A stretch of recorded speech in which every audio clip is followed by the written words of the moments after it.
Bonsoir amis téléspectateurs, c'est toujours un plaisir de vous recevoir dans votre édition du soir. Abonnez-vous sur cette chaîne Afrique Sport Live pour ne rater aucune vidéo. Et nous allons débuter ce journal, chers amis, avec les éliminatoires de la Coupe du Monde 2022 et le groupe I qui se révèle décidément très riche en diverses affaires. Après le report du match Guinée-Maroc le mois dernier pour cause de coup d'État, voilà la rencontre de la troisième journée entre le Maroc et la Guinée-Bissau qui était prévue ce mercredi à Rabat a créé une polémique. En effet, les Djoutous ont passé une nuit blanche suite à une intoxication alimentaire. La quasi-totalité des joueurs et des membres du staff ont eu des maux de ventre suivis de diarrhée et vomissements après avoir dîné mardi à l'hôtel marocain, a annoncé le sélectionneur Bakiro Kandé à l'agence de presse sénégalaise. 15 minutes après être sortis de table, des joueurs et des membres ont senti des douleurs au ventre. Certains ont eu la diarrhée. Nous avons été acheminés à l'hôpital que nous avons quitté au petit matin ce mercredi vers 5h45 heure locale. Dans ces conditions, je n'enverrai pas les joueurs sur le terrain. Ce serait un acte criminel de ma part, avait prévenu ce matin le patron de la fédération bissau-guinéenne de football, Carlos Tejera, auprès du média Sapo, tandis que d'autres témoignages dénonçaient sous couvert d'anonymat une tentative d'empoisonnement. Et puis le portier camerounais André Onana est actuellement très convoité avant le mercato hivernal. Des clubs comme l'Inter de Milan, mais aussi le FC Barcelone veulent décrocher le joueur camerounais de l'Ajax Amsterdam, annoncé très proche de l'Olympique lyonnais cet été. André Onana n'a jamais semblé aussi loin du club rondagné. Les négociations avec le gardien de l'Ajax Amsterdam avaient échoué en juillet et d'autres clubs sont depuis entrés dans la course. Selon Mundo Deportivo, le Barça a déjà sondé le gardien à plusieurs reprises. Le géant catalan n'est pas le seul sur le dossier cependant. L'Inter a pris de l'avance en Italie. La Gazzetta dello Sport parle d'un accord verbal et considère son transfert chez les Nerazzurri comme acquis. L'entourage du joueur dément auprès de Mundo Deportivo et assure que le joueur n'a donné le oui définitif à personne, préférant attendre d'avoir toutes les propositions sur la table pour prendre sa décision. Le média espagnol affirme en effet que le FC Barcelone a un œil très attentif sur ce dossier. Mieux, le journal catalan ajoute que les Blaugrana auraient déjà fait part de leur plan aux joueurs, que ce dernier n'y serait pas insensible.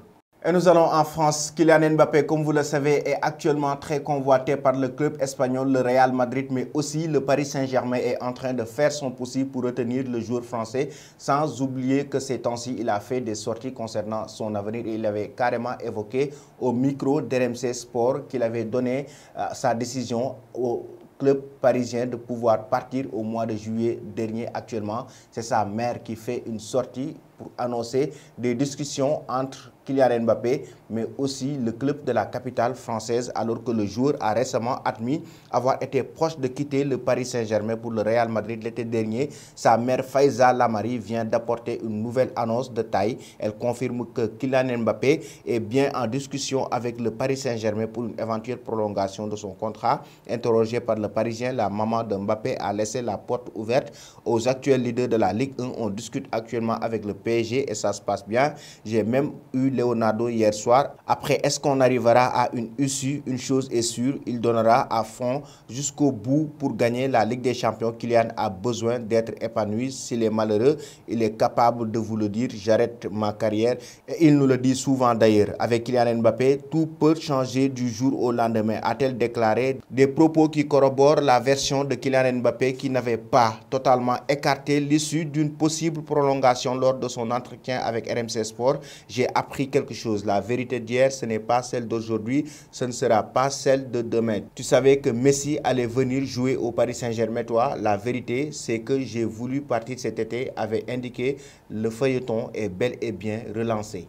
Ce qui veut dire que Kylian Mbappé pourrait donc rester au sein du club de la capitale française. Et justement, nous allons rester avec le Paris Saint-Germain pour parler cette fois-ci de Paul Pogba qui aurait reçu une proposition de salaire venant du club français. Après avoir animé le dernier mercato estival, Pogba sera bien l'une des grandes attractions de l'été prochain. Le champion du monde français voit son contrat à Manchester United expirer en juin 2022. Et si le club britannique n'a pas abandonné l'idée de le faire remplir, la tendance serait bien à un départ dans l'esprit du joueur. The Independent fait le point sur ce dossier. Selon le média anglais, Paul Pogba a bien été séduit par la possibilité de rejoindre le Paris Saint-Germain il y a 3 mois. La présence de Kylian Mbappé, mais aussi de Neymar et Lionel Messi, deux personnalités qu'il admire et apprécie humainement, a renforcé l'attrait du joueur pour le projet parisien. Pogba aurait d'ailleurs été approché concrètement, les relations entre son agent Mino Raiola et Leonardo facilitant les discussions. The Independent précise ainsi que la direction parisienne aurait proposé au milieu de terrain français un salaire hebdomadaire à hauteur de 600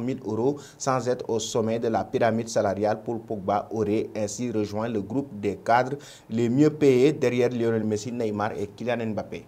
Et nous allons terminer, chers amis, ce journal avec Erling Haaland. Le joueur norvégien actuellement en vogue va-t-il quitter le Borussia Dortmund? Comme vous le savez, Erling Haaland est un joueur très convoité par les grands clubs européens à cause de ses performances. Pour rappel, Chelsea, Manchester United, Manchester City, le Real Madrid et même Paris Saint-Germain sont cités comme les principaux adorateurs d'Haaland. En vue la puissance financière de ces clubs, Mino Raiola se fera une joie d'afficher les prétentions financières à la hauteur de ses comptes en banque. Les rumeurs annoncent d'ailleurs que l'agent réclamait un salaire annuel de 50 000 € pour son protégé. Concernant le Paris Saint-Germain, le club de la capitale a été annoncé en pole position. Sport Bill indique que la Ligue 1 n'attire pas spécialement Haaland. Cependant, jouer avec Lionel Messi et Neymar ne déplairait pas aux Norvégiens. En attendant de savoir quelle option se dirigera le joueur, le média ajoute que Haaland sera également au cœur d'une guerre d'équipementier. En effet, l'attaquant pourrait quitter Nike et serait autorisé à choisir un nouveau partenaire à partir du mois de janvier 2022. Décidément, tout le monde s'arrache le joueur norvégien Erling Haaland. Et je vais vous quitter avec ce talentueux attaquant du Borussia Dortmund, Erling Haaland. Selon vous, doit-il quitter le club allemand cet hiver pour aller du côté des grands clubs européens? Mais aussi Kylian Mbappé par rapport à son avenir, chers amis. Êtes-vous d'accord avec sa mère? Le joueur doit-il négocier par rapport à une prolongation de contrat avec le Paris Saint-Germain, ou bien doit-il quitter dès cet hiver le club de la capitale pour rejoindre le Real Madrid? Merci et bonne fin de soirée.